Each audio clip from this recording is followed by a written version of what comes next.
Wabarakatuh. Selamat berjumpa kembali. Pada kesempatan kali ini yang akan kita bahas itu adalah tentang inovasi organisasi. Pertama-tama kita bahas dulu outline-nya ya, yang nantinya bakal kita bahas. Yang pertama pasti ada definisi, kemudian tujuan, sumber dari inovasi organisasi, prinsip inovasi organisasi, pengelompokan inovasi organisasi, metode, proses, faktor yang mempengaruhi, dan juga pengukuran hasil inovasi. Untuk yang pertama, kita bahas dulu tentang definisi ya. Inovasi seperti yang kita ketahui merupakan konsep yang terus berkembang dari waktu ke waktu, dan tren keberhasilan pada masa sekarang itu merupakan indikasi dari terwujudnya dampak inovasi yang pernah dilakukan. Dan seperti kita ketahui juga, inovasi itu dapat memberikan dampak yang banyak gitu ya terhadap kondisi organisasi maupun kreativitas di mana inovasi tersebut berasal, baik secara perorangan maupun organisasi. So, banyak perusahaan yang menciptakan situasi agar inovasi dalam organisasi dapat tercapai. Kalau menurut beberapa pakar, ini ada 3 ya di contohnya. Ada 3 definisi menurut pakar. Yang pertama menurut Adam, inovasi organisasi sebagai suatu proses pengumpulan gagasan baru secara efektif dan menguntungkan, di mana implementasinya dalam bentuk produk baru, proses baru, dan sistem administrasi yang baru dalam rangka menyalurkan nilai pelanggan yang lebih baik dari yang dimiliki oleh pesaing. Kemudian menurut Knox sendiri mendefinisikan inovasi yang lebih luas sehingga aset dan kapabilitas organisasi dapat dikelola dengan baik dalam rangka menciptakan nilai unggul pelanggan atau superior customer value. Kemudian antara sebetulnya ada banyak ya. Ini yang ketiga menurut Damanpur. Inovasi organisasi merupakan adopsi gagasan atau perilaku baru dalam organisasi seperti produk dan jasa baru, teknologi proses produksi baru, struktur dan sistem administrasi baru, ataupun perencana atau program baru dalam organisasi. Nah, berikutnya ada menurut Greenberg, inovasi organisasi merupakan implementasi ide kreatif dalam organisasi dengan sukses. Kemudian menurut West, penerapan secara sengaja dalam suatu organisasi dari ide-ide baru, proses-proses, produk-produk, atau prosedur-prosedur bagi pekerjaan tim kerja atau organisasi. Kemudian yang terakhir, menurut Lam, inovasi organisasi merupakan penciptaan atau adopsi ide atau perilaku baru ke dalam organisasi. Kemudian yang berikutnya ada 3 teori inovasi organisasi. Yang pertama adalah teori desain organisasi.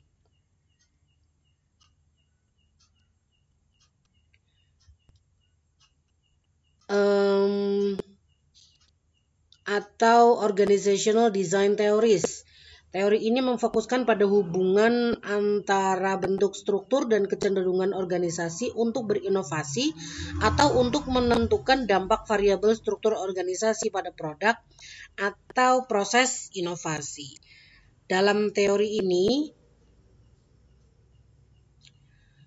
struktur organistik, mekanik, dan organik yang berkaitan dengan kemampuan untuk menanggapi perubahan lingkungan dan tingkat inovasi. Teori ini juga mengungkap tipe-tipe struktur organisasi seperti simple structure, mesin birokrasi profesional, birokrasi divisionalized form, dan juga adokrasi, dan dengan potensi-potensi inovasi jasa. Kemudian yang kedua adalah teori kognisi dan organisasi pembelajaran atau Theories of Organizational Cognition and Learning. Teori ini memfokuskan pada proses lingkup yang lebih kecil tentang bagaimana organisasi mengembangkan ide-ide baru untuk memecahkan masalah. Teori ini menekankan pada kognisi dasar inovasi organisasi yang berhubungan dengan proses belajar dan penciptaan pengetahuan. Teori ini juga menekankan pada pemahaman tentang kapasitas organisasi untuk menciptakan dan menghasilkan pengetahuan baru yang diperlukan untuk inovasi. Teori ini menyatakan bahwa proses inovasi merupakan proses belajar dan penciptaan pengetahuan yang mendefinisikan pengembangan pengetahuan baru untuk memecahkan masalah. Hal ini memfokuskan pada upaya menerjemahkan pemikiran dan pengetahuan individu menjadi pengetahuan kolektif sebagai sumber kapabilitas organisasi untuk berinovasi. Sedangkan pengertian dari pengetahuan kolektif sendiri merupakan akumulasi pengetahuan organisasi yang disimpan dalam aturan-aturan, prosedur, rutinitas, dan juga norma organisasi untuk mengarahkan pada aktivitas pemecahan masalah dan pola interaksi di antara anggota organisasi. Kemudian teori yang ketiga yaitu perubahan dan adaptasi organisasi atau organizational change and adaptation. Teori ini melandaskan pada penciptaan bentuk organisasi baru dan menekankan pada kemakmuran dan menyesuaikan dengan pergeseran lingkungan radikal serta perubahan teknologi, dan apakah perubahan organisasi terjadi secara mendasar pada tingkat populasi melalui seleksi dan inovasi dipertimbangkan sebagai kapabilitas untuk merespon perubahan dalam lingkungan eksternal yang akan mempengaruhi dan membentuknya. Kemudian yang berikutnya adalah tujuan inovasi organisasi.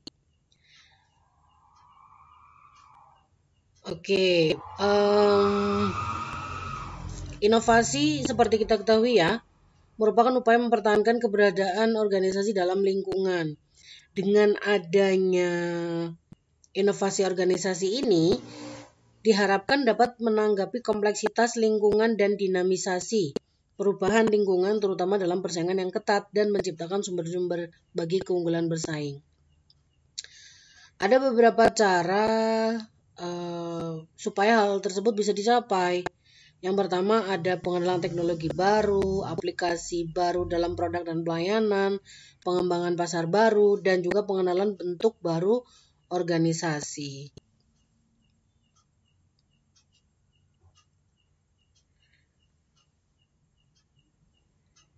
Kemudian ada beberapa sumber inovasi menurut West. Ini menurut beberapa pakar juga ya. Yang pertama menurut West, yaitu yang pertama ya, tantangan dalam lingkungan organisasi. Kemudian yang kedua, tekanan yang kuat pada kualitas baik dalam proses maupun akhir suatu layanan. Yang ketiga, perusahaan yang telah memperkenalkan dan mengembangkan kerja tim yang efektif lebih besar kemungkinan untuk berinovasi. Yang keempat, adanya tuntutan kebutuhan prosedur yang dirancang secara cermat untuk memastikan kerja gabungan yang efektif. Yang kelima, adanya komunikasi dan koordinasi antar departemen. Yang keenam, dukungan manajerial yang berupa keinginan personil untuk mengembangkan dan mengimplementasikan ide-ide mengenai cara-cara baru yang lebih baik. Yang ketujuh, adanya asumsi-asumsi dasar organisasi yang terbuka untuk dikritisi. Dan yang terakhir, menurut West, yaitu partisipasi dan hubungan antar anggota organisasi.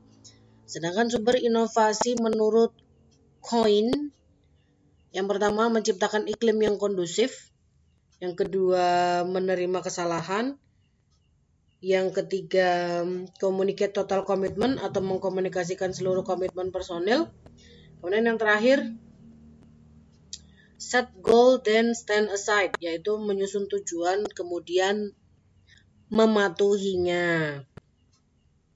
Kalau dalam pandangan Coyne ini, inovasi itu bersumber dari iklim keterbukaan, baik ide kreatif, tidak menghukum dan juga tidak menghukum suatu kesalahan dari ide kreatif yang kemudian mengkomunikasikan komitmen dan penyusunan tujuan. Nah, kemudian yang berikutnya, sumber organisasi menurut Harvard Business Essentials. Ada 6 sumber inovasi, yaitu yang pertama pengetahuan baru atau new knowledge seperti pengembangan sains dan teknologi. Kemudian yang kedua saran ide konsumen atau tapping the ideas of customer. Yang ketiga pengguna utama atau lead user, yaitu perusahaan dan individu, konsumen dan non-konsumen, pengguna utama yang memiliki kebutuhan unik sesuai dengan bidangnya. Kemudian yang keempat, desain yang memahami konsumen. Ide inovasi kadang kan diperoleh melalui pengamatan terhadap penggunaan barang dan mengidentifikasi kebutuhan yang belum ditemukan oleh pengguna. Kemudian yang kelima, penemuan atau invention. Ide inovasi diperoleh dengan melakukan penelitian formal dan pengembangan, research and development ya, atau R&D atau lead bank. Kemudian yang keenam ada skunkworks. Ide ini diperoleh dengan mempekerjakan orang berbakat yang memiliki perbedaan pandangan dengan organisasi dalam pemecahan masalah. Kemudian, manfaat inovasi organisasi. Yang pertama, membangun tim lintas fungsional sementara mengecilkan bangunan silo. Yang kedua, independen, berpikir kreatif untuk melihat sesuatu dari perspektif baru dan menempatkan diri di luar parameter suatu fungsi pekerjaan. Kemudian yang terakhir, resiko pengambilan karyawan sementara mengulangi status quo. Kemudian ada beberapa prinsip inovasi. Yang pertama adalah inovasi yang terarah dan sistematis. Mempertimbangkan area yang berbeda, sumber yang berbeda, kepentingan yang berbeda, dan waktu yang berbeda juga. Inovasi yang sistematis diawali dengan analisis peluang dan langkah-langkah dimulai dari yang sederhana ke kompleks. Kemudian yang kedua, inovasi meliputi hal yang konseptual maupun perseptual. Konseptual meliputi konsep perubahan terbaik bagi organisasi. Sedangkan kalau perseptual meliputi hasil evaluasi perusahaan, analisis sumber daya internal, pelanggan dan pengguna. Tujuannya untuk apa? Supaya pelaku inovasi dapat mengetahui kepuasan, peluang, harapan, nilai, dan juga kebutuhan. Kemudian yang ketiga, inovasi itu harus efektif, sederhana, dan terfokus. Yang keempat, inovasi yang efektif dimulai dari hal yang kecil. Kemudian yang kelima, memerlukan komitmen dari pimpinan. Kemudian ada beberapa hal yang harus dihindari dan juga syarat yang harus dipenuhi. Kalau yang hal-hal yang harus dihindari dari praktek inovasi, yang pertama adalah jangan melakukan banyak hal pada waktu yang bersamaan. Supaya fokus dulu gitu ya. Kemudian yang kedua, jangan berinovasi untuk masa depan, tapi berinovasilah untuk masa sekarang. Kemudian yang menjadi syarat yang harus dipenuhi untuk melakukan inovasi, yang pertama adalah kita perlu tahu inovasi itu adalah kerja, maka membutuhkan pengetahuan dan keahlian yang tinggi. Kemudian yang kedua, inovasi adalah dampak dari perubahan ekonomi dan kemasyarakatan. Perbedaan dari perilaku konsumen harus dekat dengan pasar dan dipicu oleh kondisi pasar, itu contohnya ya. Kemudian pengelompokan inovasi organisasi. Di sini ada berapa ya? Ada 2. Sepertinya 8 apa kalau nggak salah ya. Oke, yang pertama kita bahas satu-satu. Inovasi produk. Inovasi produk sendiri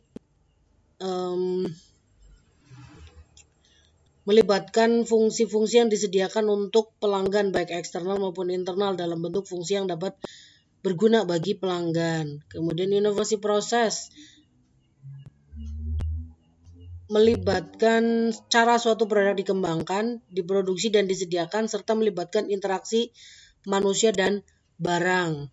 Contohnya adalah pengembangan proses pengolahan, sistem distribusi, dan pengembangan produk. Kemudian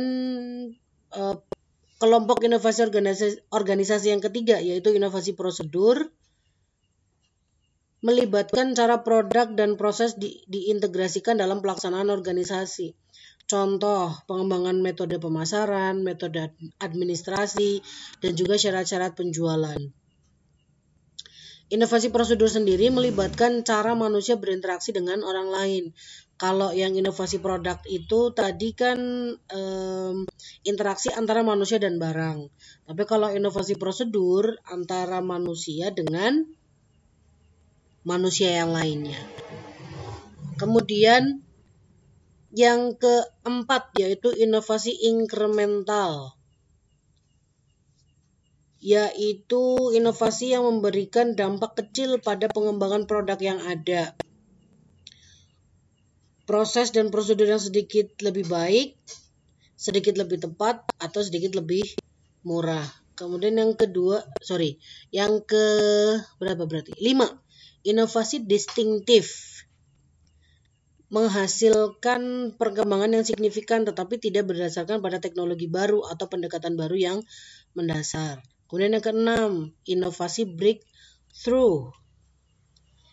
Didasarkan pada perkembangan teknologi dan pendekatan yang mengarah pada kinerja atau fungsi yang superior daripada kinerja sebelumnya. Kemudian pengelompokan inovasi organisasi yang ke-7. Inovasi semi radikal, menimbulkan perubahan yang mendesak pada lingkungan persaingan.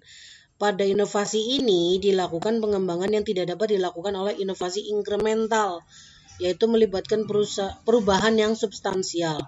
Inovasi tipe ini mengubah salah satu aspek saja, yaitu teknologi atau model bisnis. Jadi hanya salah satu saja, tidak dua-duanya.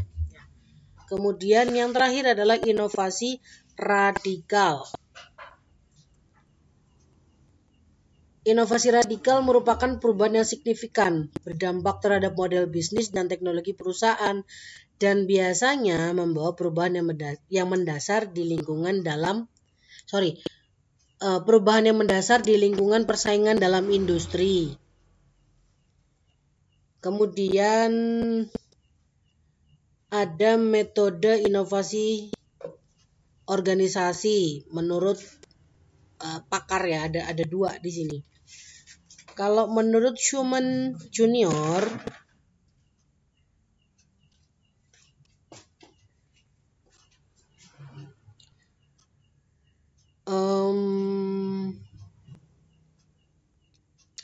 organisasi yang menerapkan strategi market-driven innovation methodologies dapat melakukan 4 langkah utama. Yang pertama adalah memahami pasar. Kemudian yang kedua, komitmen terhadap pemimpin. Yang ketiga, pelaksanaan yang sangat bagus. Dan yang keempat adalah menjaga pelanggan yang penting. Kemudian kalau menurut Davila,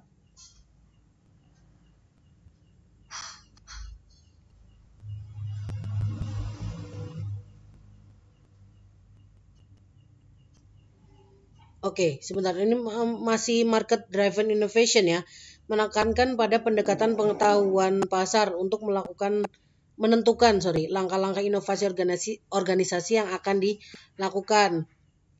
Dan melalui market driven innovation ini diharapkan organisasi lebih kreatif dalam menanggapi dinamisasi pasar, lebih produktif dan inovasi yang mengarah pada pasar sebagai salah satu pengguna hasil inovasi dan fleksibel menghadapi perubahan.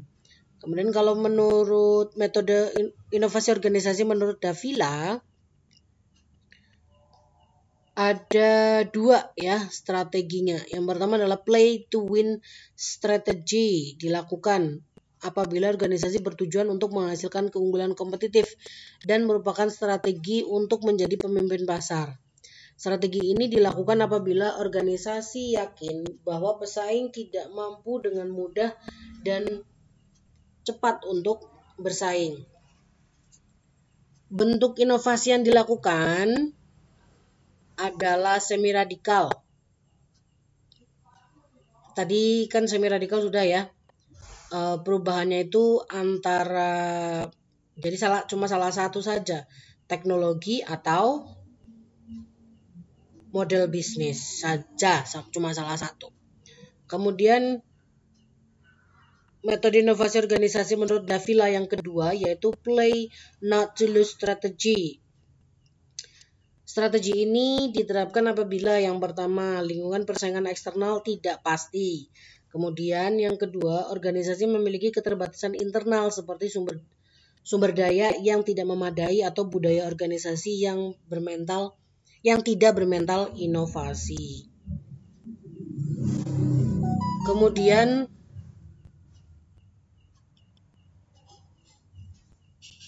ini tadi sudah ya. Sudah dibahas ternyata. Oke, kita lanjut ke play not to lose strategi aja ya. Tujuan dari strategi ini adalah membantu perusahaan untuk dapat bertahan melalui pergerakan yang cepat, mengambil resiko usaha yang terhitung, penggerak pertama atau menyesuaikan dengan pesaing. Kemudian yang berikutnya adalah proses inovasi organisasi. Proses inovasi berawal dari upaya menghasilkan kreativitas, diakhiri dengan upaya penciptaan nilai terhadap hasil kreativitas. Inovasi yang sukses membutuhkan keseimbangan antara kreativitas dan juga proses komersialisasi. Proses inovasi diawali dengan menghasilkan ide-ide kreatif, kemudian ide tersebut diseleksi dan disesuaikan dengan kebutuhan. Ide yang terseleksi selanjutnya direalisasikan dalam bentuk penciptaan nilai yang kreatif yang dapat dikomersilkan. Kemudian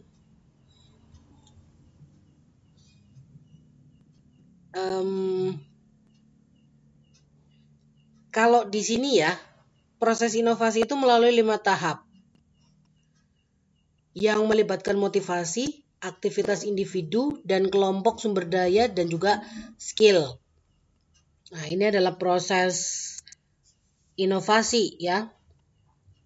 Pada gambar ini seperti yang kita lihat ya, kita lihat yang stage 1 yaitu setting the agenda atau penyusunan agenda. Tahap ini melibatkan penciptaan pernyataan misi, dokumen-dokumen yang menjelaskan petunjuk-petunjuk organisasi dan tujuan umum. Pada tahap ini, inovasi melibatkan motivasi. Kemudian stage 2 yaitu setting the stage atau penyusunan langkah-langkah inovasi.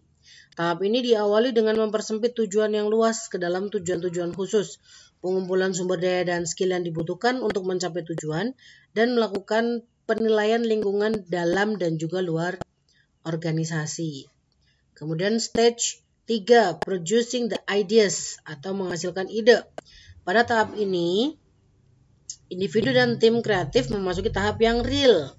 Skill dan motivasi akan membentuk kreativitas individu dan juga kelompok. Nah, kemudian yang keempat, stage 4 yaitu testing and implement the ideas atau pengujian dan implementasi ide. Setelah tadi kelompok individu mengembangkan ide dan membuat kreativitas dalam suatu kegiatan, selanjutnya ide dikembangkan menjadi suatu prototipe produk, diujikan ke pasar dan dilakukan riset pasar untuk produk tersebut. Kemudian stage yang kelima yaitu outcome assessment atau penilaian hasil. Melalui riset pasar dapat diketahui tanggapan pasar terhadap produk baru, diterima ataukah tidak diterima atau ditolak.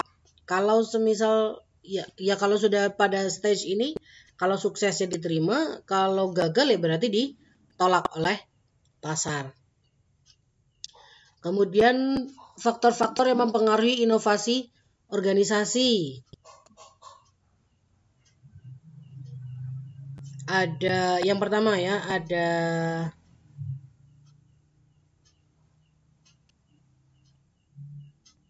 iklim dan budaya kreatif. Yang kedua, individu-individu yang tidak konvensional, pekerja yang memenuhi syarat dan kerjasama atas perusahaan, ukuran organisasi, sistem insentif, usia perusahaan, dan sentralisasi kekuasaan. Yang kelima, intensitas riset dan pengembangan. Yang keenam, fleksibilitas organisasi. Yang ketujuh, pengumpulan informasi eksternal. Yang kedelapan, strategi, teknologi, manusia atau budaya, struktur, manajerial, dan juga lingkungan. Yang kesembilan, identitas, proses kerja, penilaian situasi, akuntabilitas kolektif. Yang kesepuluh, kepemimpinan yang bernilai pemberdayaan anggota. Yang ke-11, fokus pada pelanggan dan pasar. Yang ke-12, jaringan komunikasi internal atau eksternal. Kemudian yang terakhir adalah adopsi teknologi. Kemudian yang kita bahas adalah pengukuran hasil inovasi. Alat pengukurannya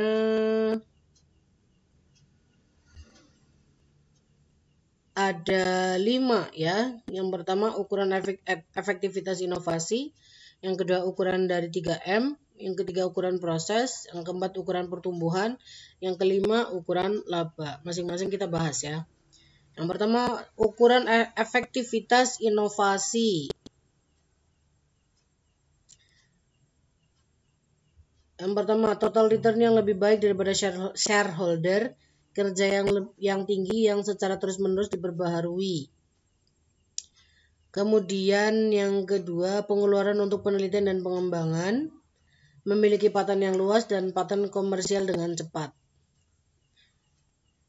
Memiliki paten lah intinya ya. Kemudian yang kedua, ukuran menurut 3M. Yang pertama, proporsi hasil penjualan produk yang diluncurkan pada 3 tahun lalu. Berarti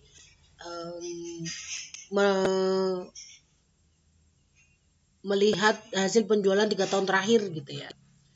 Kemudian yang kedua, dampak inovasi pada waktu yang lalu. Apakah sukses ataukah fail? Kemudian upaya penciptaan nilai dan implementasinya. Yang keempat, penciptaan nilai organisasi yang direfleksikan dalam penjualan produk. Kemudian yang berikutnya yaitu ukuran proses. Ukuran proses dilihat dari yang pertama adalah indeks nilai bisnis IT.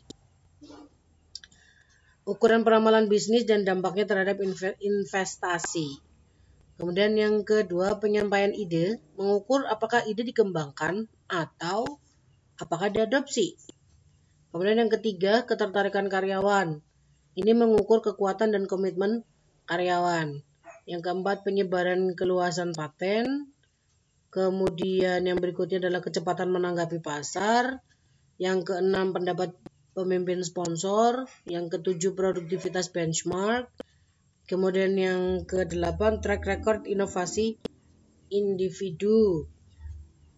Di sini maksudnya adalah penjualan dan profit dari peluncuran produk. Kemudian ukuran yang keempat yaitu pertumbuhan. Yang pertama ada customer uptake modeling, yaitu meramalkan penerimaan konsumen terhadap produk. Kemudian share of wallet, pembagian perusahaan terhadap pengeluaran untuk konsumen. Yang ketiga, win-lose analysis, yaitu penyebaran penjualan dibandingkan dengan pesaing. Kemudian growth in revenue, pendapatan ya, pertumbuhan pendapatan. Kemudian yang kelima, deal done atau jumlah penjualan yang telah dilakukan.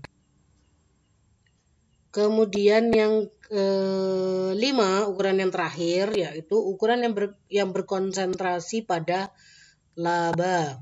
Yang pertama ada growth in customer profit, jadi pertumbuhan laba yang didapatkan dari konsumen. Kemudian growth in enterprise profit.